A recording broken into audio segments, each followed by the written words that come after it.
નગરપાલિકાની ગેરકાયદેસર દબાણને લઈ કાર્યવાહી હાથ ધરવામાં આવી। અમદાવાદ જિલ્લાના ધંધુકા શહેરી વિસ્તારમાં ગેરકાયદેસર દબાણ દૂર કરવા પાલિકાનું હવે કડક વલણ જોવા મળ્યું છે। અહેમદભાઈ ઇબ્રાહીમભાઈ શેખના ઘરે જાહેર રસ્તા પર કરાયેલ બાથરૂમના દબાણને દૂર કરવા અંગે નગરપાલિકાએ સખત કાર્યવાહી હાથ ધરી હતી।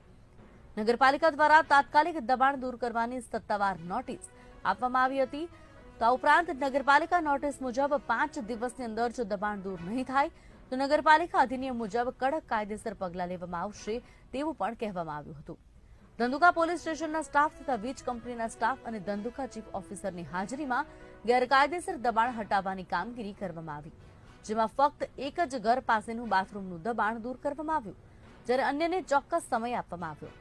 ધંધુકા પોલીસ સ્ટાફ સાથે ચુસ્ત પોલીસ બંદોબસ્ત વચ્ચે આ કાર્યવાહી હાથ ધરવામાં આવી હતી।